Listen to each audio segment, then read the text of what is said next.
Es curioso cómo la iglesia tiene esa capacidad a través del Espíritu Santo, una capacidad de sobrellevar distintas circunstancias y lejos de hacerse para atrás o de retroceder, es como que se reinventa, porque en su esencia está la fuerza y la autoridad espiritual de Dios. En el Evangelio según San Mateo hay una porción que quiero compartir esta mañana.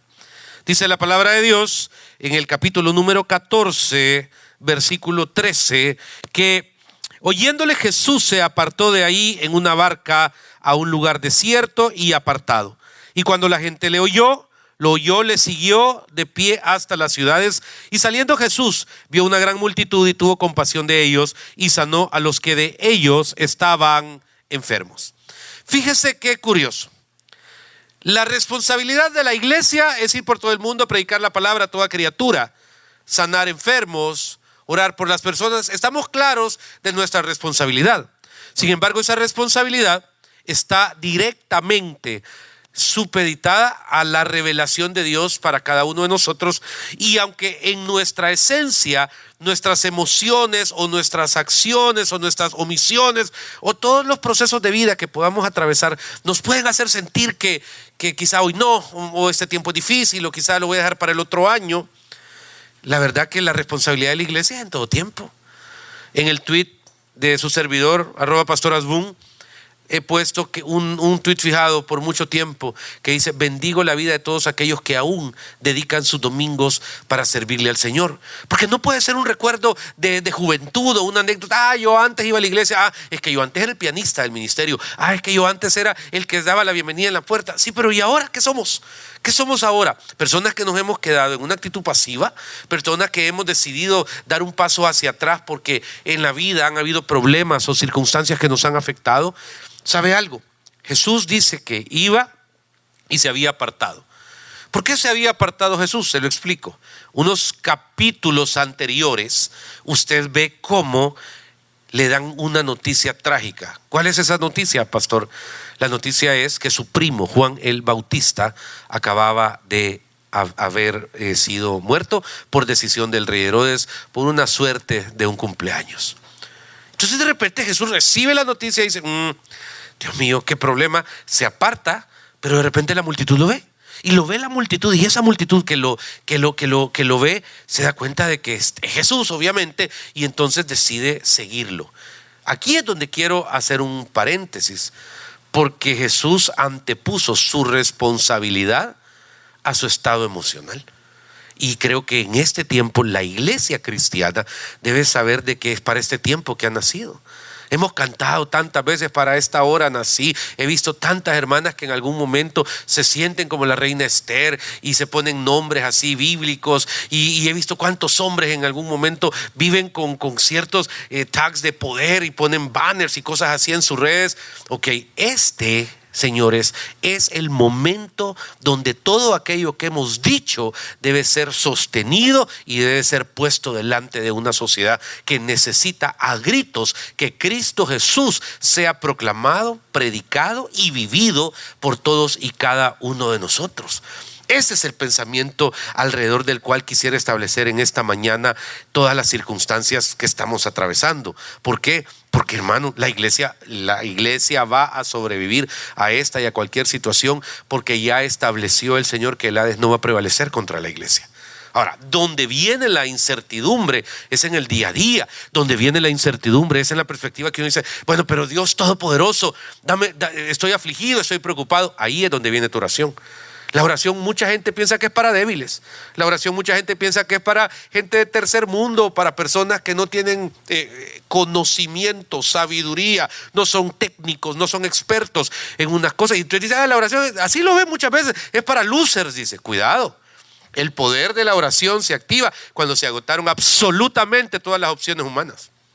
Mire, tengo una anécdota, no recuerdo el nombre del huracán. Muy raramente vienen a El Salvador huracanes por la costa pacífica, pero allá hace como un par de décadas, una década aproximadamente, recuerdo de que estaba como un día X se anunció que venía una tormenta tropical, se terminó haciendo huracán, creo que categoría 1 o 2, estaba como a 200 metros de la costa. El día específico ya se había suspendido todo, se había cancelado todo, se había evacuado todo alrededor de este país. Y de repente hubo un llamado de 2 o 3 personas en ese momento a decir: podemos ir esta mañana a orar allá a la área de la costa. ¿Cuál quiere ir? Están locos. Si el huracán va a entrar en la noche. Y se comenzó a establecer, no habían redes sociales en ese momento, vayan un grupo. Y yo me acuerdo que fui, y les soy honesto, no fui de espiritual, fui de observador quizá. Pero me llamó la atención ver esas mujeres tipo 10 de la mañana en Mantelina, ahí por el Puerto de la Libertad, diciendo: te reprendo, te prohíbo que entres, esta tierra es para Cristo. Y comienza, y vi la gente, vi las burlas. Claro, no es fácil, porque las cosas espirituales pues muchas veces no se disciernen, pero vi las burlas, vi la perspectiva de la gente que uno decía: están locos, lo que fuera. Y ahí estaban señoras humildes, hermano, que estaban clamando, y algunos pastores y algunas otras personas. Bueno, a las 11 de la mañana evacuaron a todo el mundo. La tormenta no paraba, o sea, le hablo que estaba lloviendo desde 3 o 4 días antes, pero se anunció que a las 7 de la noche iba a entrar el huracán al país, y se establecía que podía ser hasta categoría 3. Bueno, todos en nuestra casa, se fue la luz, obviamente desconectaron todo para evitar cualquier situación, y nunca olvidaré, 7, 7 y media, 8, 8 y media, y el presidente de la República en turno, me acuerdo que a las 8 y media me llama y me dice: pastor. Sí, presidente, le digo. No tiene idea lo que acaba de pasar. ¿El qué? Le digo. Fíjese que se deshizo. ¿Cómo que se deshizo? ¿Qué se deshizo? El huracán, si venía con todo, y cuando pisó tierra, tocó tierra salvadoreña, me dijo, se desintegró. Ahorita ya va como una tormenta tropical, ya pasó Chalatenango, me dijo. Y entonces uno dice: el Dios Todopoderoso es ese Dios que está en todo tiempo y en todo momento. Y le invito a que vea Eclesiastés, por favor, en esta hora. Quiero buscar en el libro de Eclesiastés, capítulo 7, versículo 14. Dice el texto: en el día del bien, goza del bien. Amén. Y en el día de la adversidad, considera. Dios hizo tanto lo uno como lo otro, a fin de que el hombre nada halle después de él. Se lo voy a volver a repetir: en el día del bien goza del bien, y en el día de la adversidad considera. Dios hizo tanto lo uno como lo otro, a fin de que el hombre nada halle después de él. Nos ha tocado vivir tiempos fáciles, pero también tiempos difíciles, y ahí está escrito. Y en esos tiempos difíciles es donde hemos visto cómo la iglesia ha salido adelante desde el primer día. No sé si usted lo sabe, pero los inicios de la fe cristiana en El Salvador evangélica nace cuando hombres con llamado de Dios decidieron venir a esta tierra finales del siglo XIX, principios del siglo XVIII. 2 anécdotas breves: gente como el señor Scofield, gente como el señor Pensotti, a lomo de mula, sea en Puerto Cortés recibiendo Biblias en Honduras, o aquí en el Puerto de la Libertad, que era el puerto de central del Salvador, no de turismo sino que de carga y de transporte, y a lomo de mula recibían los cargamentos de Biblias, y ellos creyendo, porque no había nadie, no había quien, pero ellos repartían las Biblias y comenzaron a establecer obras. Y es más, hay una anécdota de un misionero norteamericano que atraviesa, llega a El Salvador, pero en el trayecto Costa Rica, San Salvador, a su esposa y a sus hijos le da malaria y mueren. ¿Y sabe qué es lo interesante? Que este hombre, cuando atraca en el Puerto La Libertad, frustrado, golpeado, debe tomar una decisión, porque cualquiera diría: y yo que sirvo a Dios y miren qué cosas pasan, y yo que estoy atravesando este problema y miren mis dificultades. Pero frustrado y todo, él toma una decisión: la vida de mi esposa y de mis hijos no va a ser en vano. Decide bajarse en el Puerto de la Libertad, no seguir en el mismo barco hacia México, California. Y dice en su narrativa que él vino a El Salvador en lo que era la primera semana de agosto, y coincidió con las fiestas agostinas. Llegó a San Salvador, y a la primera persona con su débil español que le habló fue a una persona en estado de ebriedad que estaba cerca del Hospital Rosales. Eran las fiestas agostinas, eran plenos festejos, y esta persona dice que después de que se calmó un poquito la situación, dice que fue la primera que recibió a Cristo en este país. Gente que creyó teniendo el mundo en contra, pero no entró en pánico. Claro que hay dolor, claro que hay incertidumbre, pero uno debe ponerla en la presencia del Señor, porque sobre esto, hermano, es donde uno siempre tiene que tener la expectativa de que los cielos y la tierra pasarán, pero la palabra no pasará. Las cosas van y vienen. Hoy es una situación, han habido otras, hay 1000 teorías alrededor de esto, pero yo le voy a decir una que no es teoría: la Biblia.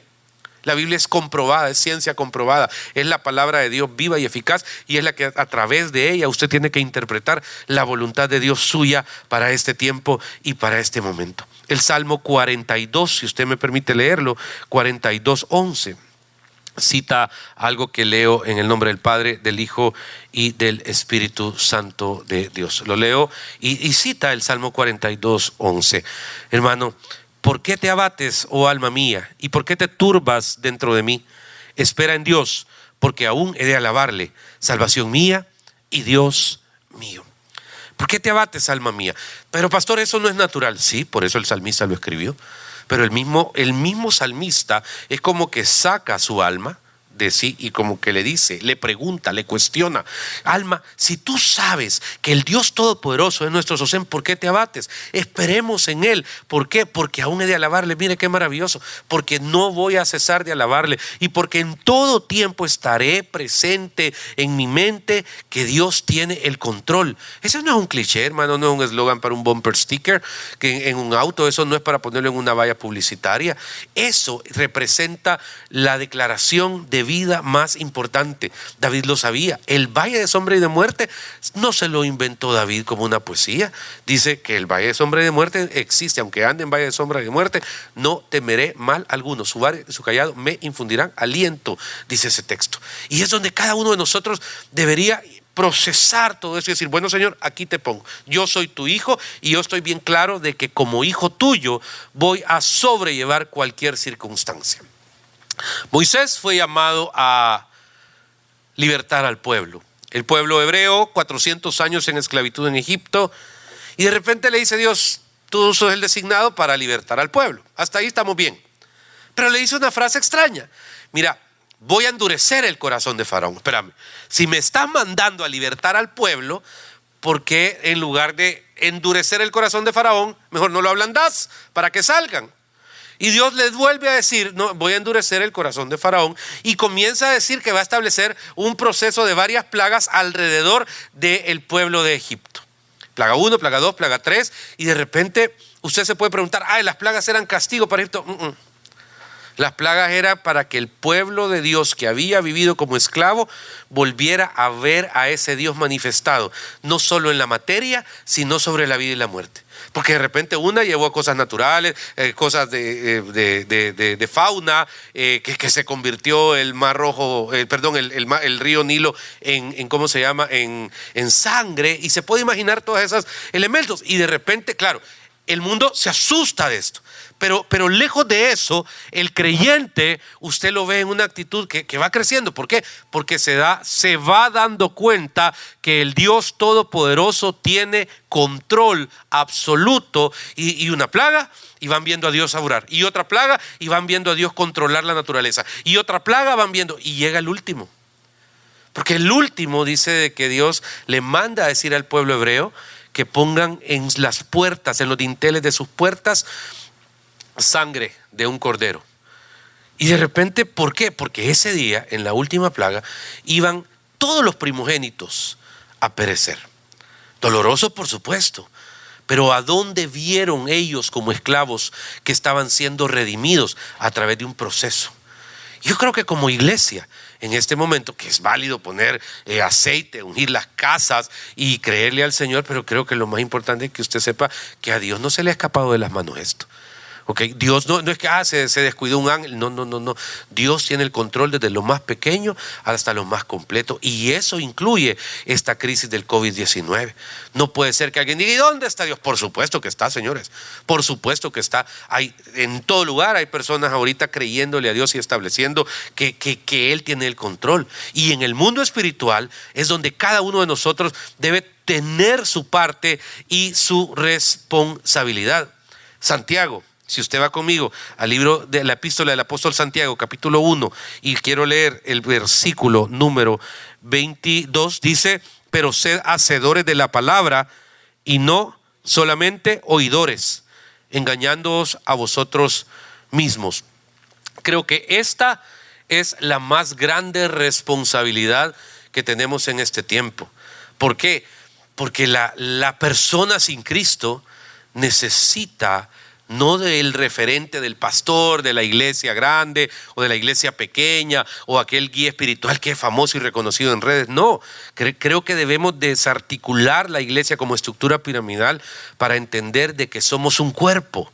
Y en ese cuerpo cada uno de nosotros tiene la responsabilidad de dar y de llevar palabra. Ese es el momento de dar aliento.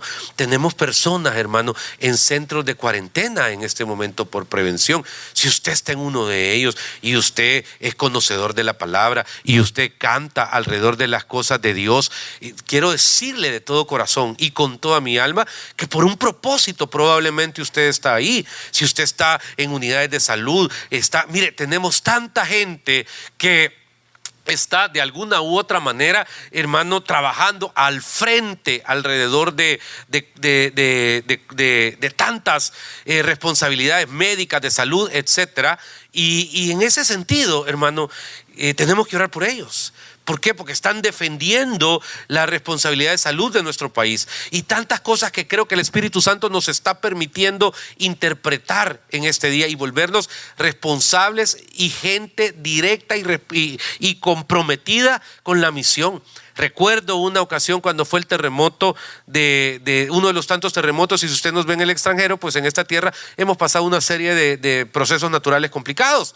Pero recuerdo uno donde de repente en la colonia donde su servidor vivía, pues era bien raro decir, él es cristiano evangélico, y ver que era pastor es como para que no existiera un vínculo. Mire, fue un periodo tan hermoso porque después de ese sismo yo recuerdo que tuve la oportunidad de evangelizar a todos y cada uno de los miembros de esa calle, todos y cada uno. Y de repente allá afuera, porque no había energía eléctrica, hacíamos algún tipo de comida general y en medio de la zozobra yo recuerdo que le decía al Señor: Padre, gracias, porque de nuevo me estás bendiciendo con poder llevar palabra de manera directa a aquel que lo necesita. Te toca a ti también. No puedes estar al margen de la responsabilidad espiritual que tienes en este tiempo.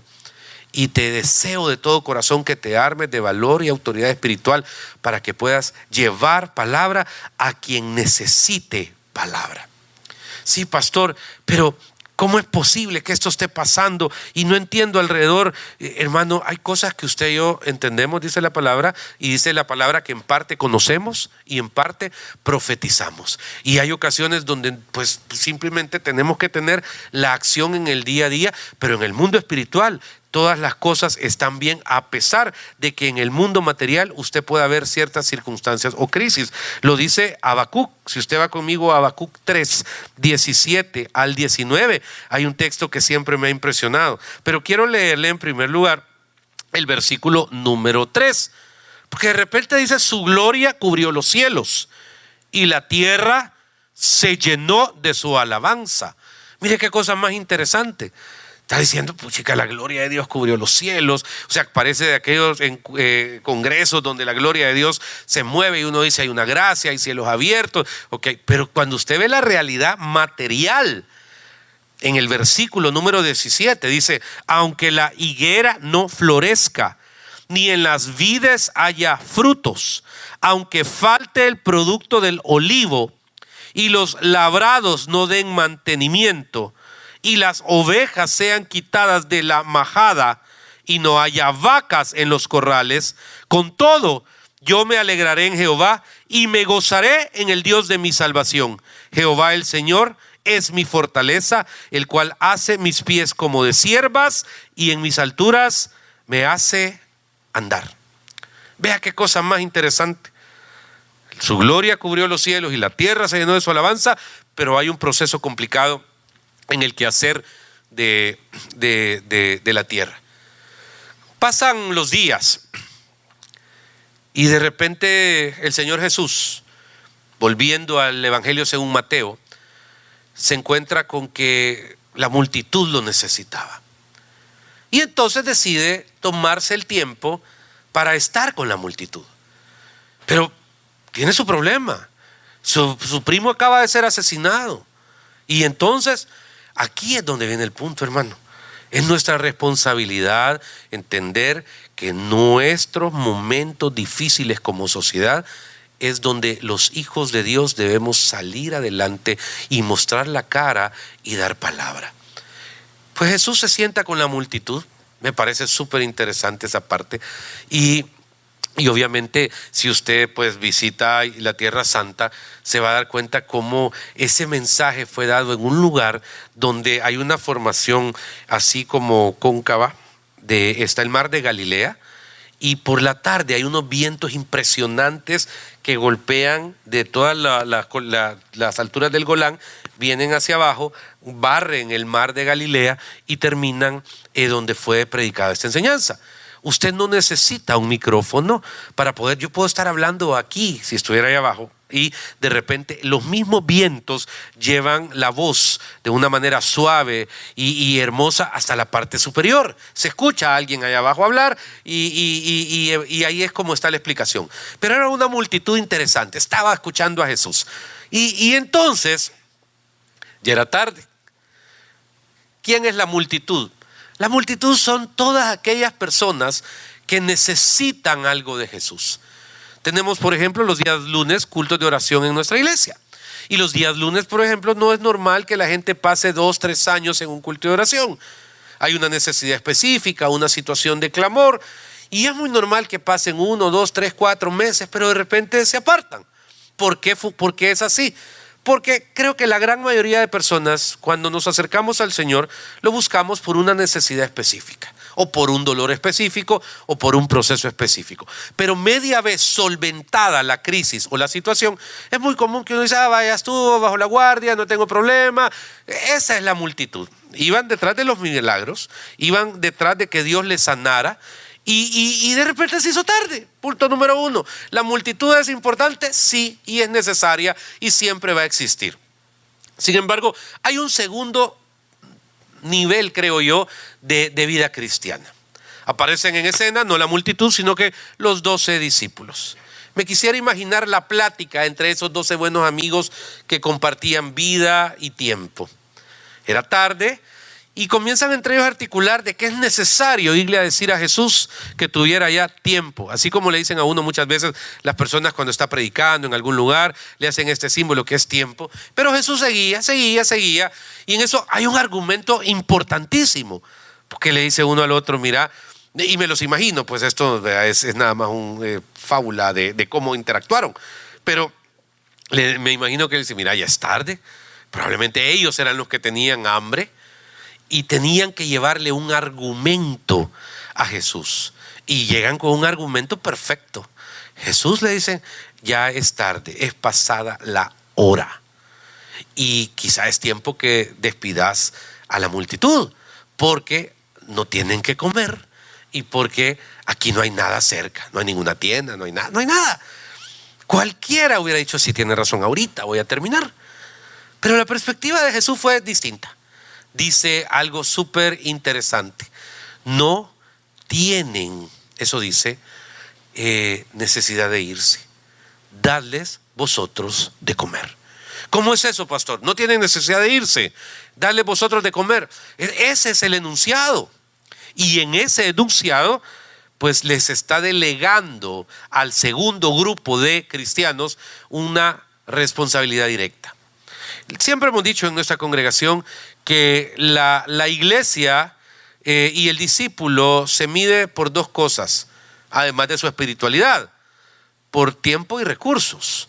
Porque a la hora de las horas, hermano, es como un sentido de que uno tiene la obligación de dedicarle tiempo a esto, pero no porque le están poniendo algo en la nuca, sino porque tiene pasión por esto. Es hermoso ver gente apasionada. Usted lo ve en distintas perspectivas del día a día. Y entonces entran los discípulos ¿y qué vamos a dar? Y entonces llevan un argumento, quizá no para validar a Jesús, sino para invalidar su palabra. Porque le dicen, mira, lo que hay ahí es un niño que tiene 5 panes y 2 peces. Que quizá era su lunch, Quizás era lo que él llevaba, lo que tenía para él. Y entonces esto era otro argumento para decir, pues sí, cerremos, apaguemos esto y vámonos ya porque es tiempo. Nadie está hablando del dolor de Jesús. El dolor de Jesús sigue. Su primo le acaban de dar la noticia que acaba de morir, Juan el Bautista. Y entonces él dice, traerlo acá. Hace que toda la gente se recueste en esa maravillosa ladera. Y hay una oración y se da uno de los milagros más interesantes de los evangelios: la multiplicación de los panes y de los peces.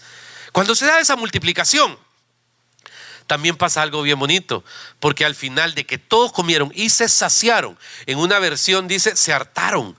Es una palabra que en el castellano hoy suena chocante o ofensiva, pero quiere decir que ya comieron todo lo que querían.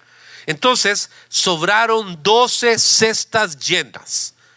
¿Cuántos discípulos eran? 12. ¿Cuántas cestas sobraron? 12. Ve el privilegio. Ve lo maravilloso que es poder decir, Señor, en la medida que yo dedico tiempo y recursos a ti, tú siempre vas a proveerme a mí. Y eso no lo entiende probablemente alguien alejado de las cosas de Dios. Pero alguien que tiene corazón de creyente y vive en Cristo Jesús sabe lo que es dar al prójimo para ser de bendición. Este es un tiempo donde tenemos que ser solidarios. La palabra solidaridad es una palabra importantísima. ¿Por qué? Porque vemos la necesidad en cada situación. Hermano, hay personas en autoridad, hay personas del ejército, de las Fuerzas Armadas, de los ministerios de salud, hay voluntarios por todos lados. Tómese la tarea de llevarles una soda probablemente, hablábamos ayer con un pastor de una propuesta, es ir a llevar una plancha, a los que están en el extranjero le decimos no solo a la de planchar ropa, sino que a un grill así plano, donde hacemos una comida salvadoreña, pupusas.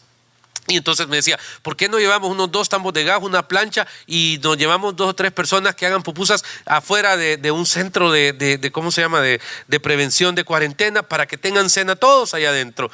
Me pareció interesante. Probablemente lo activemos en esta tarde. Y es donde uno dice, Señor, ahí es donde nace la más grande responsabilidad. 12 cestas llenas, no se le olvide, en tiempos de crisis. No se trata de acaparar, sino que de dar. No se trata de abstenerse, sino de hacer para bendición y que el mensaje sea predicado en todo tiempo y en todo momento. Estamos en nuestra iglesia en la campaña de las Biblias. Si usted tiene Biblias ahí que le sobren en la casa, por favor páselas dejando. ¿Por qué? Porque queremos llevar palabra de Dios a todos estos centros, que la palabra sea leída, que la palabra sea enseñada, que la palabra sea predicada de una manera directa. Termina la enseñanza de Jesús, los discípulos comen, se quedan con sus cestas llenas, pero Jesús les dice algo bien interesante. Les dice, ¿saben qué? Váyanse en la barca, yo voy a llegar después nos vemos. Como que era habitual que lo soltaba, se quedaba sus tiempos de oración probablemente, y después se reencontraban al otro lado del mar de Galilea. Pero pasó algo inexplicable. Se desata una tormenta intensa. Les recuerdo de que los discípulos no eran inexpertos en cuestiones de agua. Probablemente alguno o dos, pero gente como Pedro era gente que eran viejos lobos de mar, vivían de eso, conocían las corrientes, los vientos, las mareas, los horarios, etcétera. Pero se desata tal tormenta que la barca inicia una zozobra a través de los vientos y todo, y obviamente ahí se quebraron. Los expertos se quebraron porque porque temieron, esa es la palabra. Y cuando temen, pues están en medio, a la deriva, y en medio de la neblina y la tormenta. Y quiero aclarar, una tormenta equivale a un terremoto quizá grado 10 por el nivel de movimiento que hay en la marea. O sea, no pueden saltar, salir, no se pueden ni mover, depende totalmente del movimiento, y esto aparte de mareo y lo que quiera. Pero ven acercarse en medio de la neblina una figura, gritan un fantasma. Esta palabra es interesante porque casi creo que en un momento determinado las crisis necesitan hacernos sentir que perdemos la fe. Somos humanos. Y cuando dicen un fantasma es como, ¿quién es? No lo conocemos. Pero hay uno, y probablemente no es el más espiritual. No es el que ha estado tal vez viviendo poniendo pots de cosas cristianas. Pero hay uno que de repente irrumpe en medio de la tormenta y los vientos, diciendo: Jesús, si eres tú, haz que yo vaya para allá. Te puedes imaginar. Cuando Lázaro muere, hay una escena donde María y Marta están en roles distintos. Y Marta está afanada, turbada, haciendo muchas cosas. Pero María está escuchando a Jesús. Entonces hay una observación como que Jesús, pues el rol de Marta, ¿verdad? Que le dice: Marta, Marta, turbada estás. Como quien dice: no estás en lo que tenés que estar. La otra me demuestra a mí la lectura de que María, la hermana de Lázaro, era muy espiritual. Y bebía y comía todas aquellas cosas que Jesús daba para ella. Pero cuando muere Lázaro, y después que Jesús, lejos de estar ahí, desaparece, y pasa el tiempo, 1 día, 2 días, 3 días, y siempre aquellas personas llamados fariseos, ¿verdad?, que lejos de tener calma, como que le echan leña al fuego, cuando de repente justifican que no está Jesús. El amigo, el que era su compañero de vivencia, no llegó ni a su funeral ni a su entierro. Y da la impresión que muchas veces cuando pasan crisis, la gente se fija más en quienes están, porque no, en quienes no están, para sustentar que no estuvieron, que en quienes estuvieron. Entonces pasa el tiempo, y cuando de repente muere, llegan y les van a decir a María y Marta: hey, ¿saben quién viene? 4 días después, ¿saben quién viene? Simple y sencillamente Jesús. Y usted ve la opinión de las dos, como quien dice: María, la espiritual, y ahorita viene. No, le dice: ahorita, ¿qué va? ¿Y quién es la que sale a recibirlo? La que no era espiritual, aparentemente, la que estaba afanada. ¿Quién era? Marta. Y ella sale a la carrera y ella le dice: Señor, yo creo que tú puedes hacer algo. Y es donde entonces se da la resurrección de Lázaro. En el caso de Pedro, en el mar, en medio de la tormenta, me parece similar. Y yo esperaría que en este periodo y en estos días, en este país, surjan esas Martas, esas Marías, esos Pedros, que aún en medio de las circunstancias saben que con su boca y con su voz pueden hacer que las cosas se transformen. Cuando le dice: quiero ir para allá, si eres tú, Jesús le llama, y en medio de la tormenta Pedro sale de la barca. ¿Cómo salir de una habitación cuando está temblando a nivel 10 en la escala de Richter? Es una buena pregunta. Te tira al suelo. O sea, para poder salir tuvo que esforzarse. No es que salió plush y ahí vengo y movió los pies y se tiró. No, tuvo que esforzarse para salir de su zona de seguridad. Y al esforzarse para salir de su zona de seguridad, entonces pasa algo interesante: la tormenta sigue. ¿Cómo así? Sí, pero va caminando en el agua. Pero ahí va. Y de repente hay un momento donde se comienza a hundir. Qué bueno saber de que todos los seres humanos tenemos momentos de crisis existenciales. Porque yo no le predico a robots. Yo tengo 22 años de ser pastor y he visto con todo corazón gente luchona, esforzada, aguerrida. Gente que en algún momento le tiemblan, como decían allá en Santana en los 70, las canillas. Pero cuando de repente dobla las rodillas, lejos de temblarle, se vuelven realmente gente con autoridad espiritual. No estamos exentos de esos momentos. Y entonces Jesús lo levanta, y cuando lo levanta, en ese momento determinado, le dice una frase que en la lectura textual suena gruesa, pero en el original no es una expresión de oprobio. Hey, ¿por qué tuviste, hombre de poca fe? Es como un diálogo entre dos buenos amigos. ¿Qué onda, men? O sea, es una plática bien cercana, no es un señalamiento a una debilidad, sino que simplemente, hey, vení, y no deja que se hunda, que eso es lo importante. Le hace la observación, lo levanta, la tormenta sigue, no ha cesado ni un solo segundo, pero siguen caminando, porque a la barca no regresan nadando, ni lo lleva boqueando como que es salvavidas así, con la nuca atada para llegar a lugar seguro. Van caminando con la tormenta. ¿Se imagina? El agua moviéndose a diestra y siniestra, los vientos, los relámpagos, y los dos individuos caminando en el agua. ¿Qué pensaría usted si hubiera sido de los otros 11 discípulos? Se queda perplejo. Y dice que cuando entran a la barca, inmediatamente se calma todo. En un segundo. Se calma todo. Y es la primera vez en los evangelios que dice el texto que los discípulos adoraron a Cristo. Porque exclaman una frase: verdaderamente este es el Hijo de Dios. Imagínenselo. Y adoraron en ese momento, se postraron porque vieron la autoridad de Él. 3 tipos de creyentes: aquel que es multitud de vez en cuando, aquel que es discípulo y aquel que camina en medio de lo sobrenatural y que enfrenta las cosas como Dios nos ha llamado que las enfrentemos. Hace un tiempo, en los inicios de mi fe cristiana, había un canto de Estanislao Marino que lo escuchaba y decía, hablaba del arrebatamiento de la iglesia, hablaba del rapto. Hermano, quizá eso ya no se predica por miedo a que las asistencias bajen, pero al final esos tiempos van a llegar y tenemos que estar preparados en nuestro corazón. Si hay un grito, decía la canción, un lamento, y contaba la narrativa alrededor de ese momento difícil. Pero hermano, estamos viviendo tiempos bíblicos, pero para usted y para mí que tenemos a Cristo en el corazón, no son tiempos de derrota, son tiempos de victoria.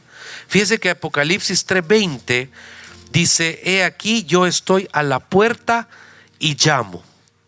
Si alguno, ahorita lo leo textualmente, permítame. Apocalipsis 3:20 dice: he aquí yo estoy a la puerta y llamo.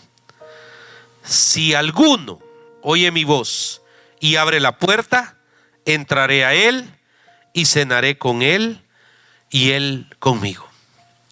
Hay un cuadro en la pintura norteamericana religiosa que es muy difundido, que está Jesús con una figura así aria, perfecta, barba, cabello, etcétera, que tiene un vestido así color aqua, turquesa, y de repente hay un farolito y está una puerta y Jesús está tocando así, pero hay una curiosidad: esa puerta no tiene picaporte ni chapa, es lisa, y el cuadro se llama Apocalipsis 3:20, Jesús tocando a la puerta. ¿Por qué no tiene chapa ni picaporte? Porque el que la tiene que abrir es el que está dentro. El que tiene que invitar a Jesús a su corazón es usted. El que tiene que tomar decisiones sobre su vida es usted. Hermano, es donde tenemos que tener la plenitud. Y no me canso de decir: un día Cristo vendrá. Un día los muertos en Cristo resucitarán primero, y todos aquellos que estén en esa generación vivos se encontrarán con Él en las nubes. Y ese es el tiempo para el cual hemos predicado toda la vida. Sepa enfrentar esta situación con la dignidad espiritual, con el coraje de fe. Y si hay temor, si hay incertidumbre, si hay zozobra, póngala delante del Señor, porque usted no le ha creído a hombres, hermano. Usted le ha creído al Dios Todopoderoso. Jehová, el fuerte, el valiente, es el que le sostiene. Su apellido, según Dewey, partida de nacimiento, es González, Martínez, López, Medrano, el que usted quiera. Pero en el mundo espiritual su apellido es de los ejércitos, porque usted es el hijo de Jehová de los ejércitos, dice la palabra. Y Él es el que le sostiene y Él que le da fuerza. Que sean tiempos de evangelizar. Es bueno de vez en cuando tener memes y poner chistes y hacer así, cosas así bonitas, pero no debe ser un hábito. El hábito debe ser que lo que usted es en su identidad espiritual, usted lo transmita. Un día esta tragedia pasará, volveremos a la normalidad. No sé en cuánto tiempo va a suceder eso, pero podremos recordar al ver hacia atrás cómo vivimos esta temporada. O la vivimos de rodillas, creyéndole a Dios y predicando su palabra, o la vivimos como víctimas del temor, el miedo y la zozobra. Y usted tiene al Espíritu Santo, no se le olvide. Y el Espíritu Santo es el que le da revelación de los tiempos y autoridad en todas las cosas. Cierro haciéndole una invitación. Usted ha recibido al Señor Jesucristo como su único y suficiente Salvador personal. Usted está rodeado probablemente de creyentes, pero no es su caso. Pues yo creo que hay que ponerse serios en esto. Y hay que tener la dignidad de decir: Señor, yo decido aceptarte. Yo me pongo alrededor de tu causa. Pablo dijo, por esta causa doblo mis rodillas. No lo dijo una, lo dijo varias veces, sobre la responsabilidad que tenemos los creyentes. Y este día, para mí es muy importante que usted pueda aceptar a Cristo. Y le invito que esta oración no la haga a mí ni a las personas que probablemente tenga a la par, sino al Dios Todopoderoso. Diciéndole, Señor Jesús, este día te acepto como mi único y mi suficiente Salvador personal. Te pido vivir en tus planes y tus propósitos. Reconozco la cruz como el lugar donde alcanzo perdón de pecado, salvación y vida eterna. Te reconozco como mi Señor y mi Salvador. Dame la salvación por fe este día y dame la paz espiritual que necesito. Gracias, Señor, mi Salvador. Amén y amén. El mensaje que recién escuchas estaría incompleto si no te tomaras unos minutos para recibir a Jesucristo como tu único y suficiente Salvador personal. Es la decisión más importante que un ser humano puede hacer. Y te invito a que lo hagas en esta hora, diciéndole al Señor, hoy, Señor Jesucristo, te recibo como mi único y suficiente Salvador personal. Te pido vivir en tus planes y tus propósitos. Reconozco la cruz como el lugar donde alcanzo perdón de pecados, salvación y vida eterna. Y te pido vivir conforme a tus planes y tus propósitos. En Jesucristo mi Señor. Amén. Es un tiempo hermoso. Y si quieres conocer más del Señor, te invito a que te acerques a nuestra iglesia. Nos reunimos en el Hotel Barceló de la ciudad de San Salvador los días domingo a las 7:30, 9 y 11 a.m. Sería un honor saludarte personalmente. Reúnete, acércate, conócenos y compartamos juntos lo que Dios ha hecho en nuestras vidas. Que Dios te bendiga.